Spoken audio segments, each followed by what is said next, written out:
चलिए आज हम 3 मशहूर हिंदी हॉरर कहानियों को जरा गहराई से समझते हैं। हम सिर्फ कहानी नहीं सुनाएंगे, बल्कि डर के उस फॉर्मूले को डिकोड करेंगे जो हमारे रोंगटे खड़े कर देता है। ये समझने की कोशिश करेंगे कि आखिर ये कहानियां हमारे दिमाग के साथ खेलती कैसे हैं। तो शुरू करते हैं। बस ये एक लाइन और देखिए कैसे कहानी का पूरा माहौल तैयार हो जाता है। एक ऐसा शहर जो सो तो रहा है लेकिन अंदर ही अंदर कुछ चल रहा है, जहां कोई भी अनहोनी हो सकती है। ये लाइन हमें बताती है कि सबसे गहरा डर अक्सर तभी पैदा होता है जब दुनिया ऊपर से सबसे ज्यादा शांत नजर आती है। कभी सोचा है कि हर डरावनी कहानी एक जानी पहचानी नॉर्मल सी दुनिया से ही क्यों शुरू होती है? क्योंकि देखिए, डर को असरदार बनाने के लिए कहानीकार पहले हमें एक झूठा ही सही पर सुरक्षा का एहसास देता है। हमें किरदारों से कनेक्ट करता है ताकि जब उनकी दुनिया बिखरनी शुरू हो तो वो झटके हमें भी महसूस हो। चलिए देखते हैं कैसे। भूतिया अपार्टमेंट कहानी के किरदारों को ही ले लीजिए। रवि और अमन दो दोस्त हैं। एक कॉर्पोरेट नौकरी में फंसे हुए हैं और देर रात की डेडलाइन का तनाव झेल रहे हैं। ये माहौल कितना जाना पहचाना लगता है ना? बस यही वो जमीन है जिस पर डर की पहली ईंट रखी जाएगी। वहीं मनाली 28 KM में हम दोस्तों के एक ग्रुप को देखते हैं। ये सब अपने दोस्त समय का दिल बहलाने के लिए एक ट्रिप पर निकले हैं। समय ने कुछ ही वक्त पहले अपने छोटे भाई को खोया है और वो बहुत ज्यादा दुख में है। दोस्ती, सफर और किसी का दुख बांटने की ये कोशिश, सब कुछ कितना असली लगता है। और फिर है 19 साल की पैटी, वीजा बोर्ड कहानी की किरदार।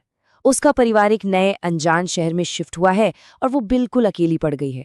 ये अकेलापन, किसी से बात करने की ये तलाश, बस यही वो कमजोरी है जिसका फायदा कोई उठाने वाला है। और अब आता है वो पल, वो एक छोटा सा मोमेंट जब इस नॉर्मल सी दुनिया में कुछ अबनॉर्मल होता है। एक छोटी सी घटना, हकीकत में पड़ी एक दरार, जो इन किरदारों की जिंदगी को हमेशा हमेशा के लिए बदलने वाली है। अब देखिए, यहाँ पर एक पैटर्न है। डर ना अपने आप नहीं आता, उसे हमेशा एक न्योता मिलता है। ये 3 अलग अलग दरवाजे हैं जिनसे डर ने एंट्री ली। एक चेतावनी जिसे नजरअंदाज कर दिया गया, एक जिज्ञासा जो हद से आगे बढ़ गई, और एक अजीब घटना जिसे देखकर भी अनदेखा कर दिया गया। असल में ये वो गलतियां हैं जो हम में से कोई भी कर सकता है। और एक बार जब डर को अंदर आने का दरवाजा मिल जाता है तो वो रुकता नहीं है। वो एक छोटे से शख्स से शुरू होता है और धीरे धीरे धीरे धीरे सब कुछ अपने कब्जे में ले लेता है। जो शुरू में बस एक बेचैनी थी, अब वो एक भयानक आतंक में बदल जाती है जो काबू से बाहर है। इस कहानी में डर समय के साथ खेलता है। ये टाइमलाइन दिखाती है कि कैसे वो दोस्त एक अलौकिक, एक सुपरनैचुरल लूप में फंस गए हैं। जरा सोचिए, आप आगे बढ़ने की पूरी कोशिश कर रहे हैं, लेकिन बार बार वहीं पहुंच जाते हैं जहां से शुरू किया था। ये सिर्फ रास्ता भटकना नहीं है, ये उम्मीद का मर जाना है। यहाँ समय ही सबसे बड़ा हथियार है। दूसरी तरफ ओइजा बोर्ड की कहानी में डर फिजिकल हो जाता है, हिंसक हो जाता है। ये सिर्फ एक एहसास नहीं रह जाता, दीवारों से आवाजें आने लगती हैं, एक अजीब सी बदबू फैलने लगती है और फिर चीजें हवा में उड़ने लगती हैं। ये एक तरह का साइकोलॉजिकल हमला है जो कहता है ये घर अब तुम्हारा नहीं रहा, तुम यहाँ सेफ नहीं हो। और आखिर में ये हमला सीधा जिस्म पर होता है। और भूतिया अपार्टमेंट में डर बस एक पल में घटता है। रवि और अमन अपनी आंखों के सामने उस औरत को बालकनी से कूदते हुए देखते हैं। एक सीधा चौंकाने वाला भयानक पल, एक सुसाइड जिसे उन्होंने लाइव देखा। लेकिन फिर कहानी असली मोड़ लेती है। जब वो भागकर नीचे पहुंचते हैं तो वहां कुछ भी नहीं होता। अब सोचिए, डर दोगुना क्यों हो जाता है?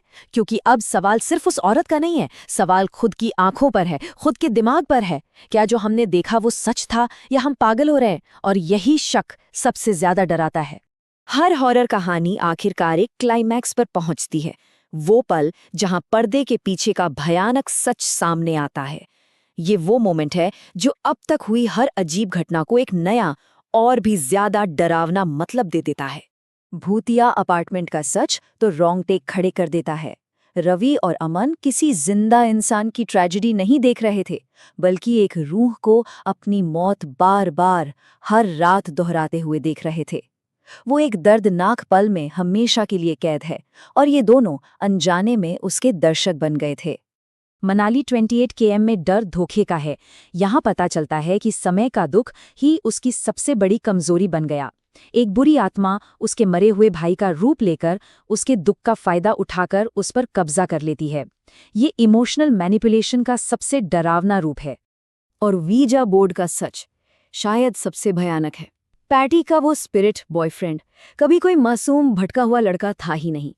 वो एक शैतानी शक्ति थी जो एक किशोर लड़के का मुखौटा पहनकर घर में दाखिल हुई थी। यहाँ डर मासूमियत के पीछे छिपी एक शातिर शिकारी हकीकत का है। तो कहानी खत्म हो जाती है। बुरी शक्ति को शायद हरा भी दिया जाता है, पर क्या डर भी चला जाता है? शायद नहीं। असल हॉरर वो नहीं है जो होता है, बल्कि वो है जो अपने पीछे जख्म छोड़ जाता है। तो आखिर में बचता क्या है? चलिए इस पर एक नज़र डालते हैं। रवि आज भी रात में उन चीखों से डरकर जाग जाता है। साहिल को आज भी सपनों में वो डरावनी लोरी सुनाई देती है।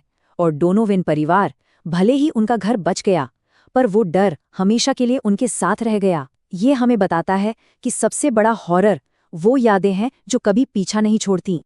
और अंत में ये पूरा विश्लेषण हमें एक बहुत बड़े सवाल पर लाकर छोड़ देता है। इन तीनों कहानियों की जड़ में क्या था? तनाव, दुख और अकेलापन।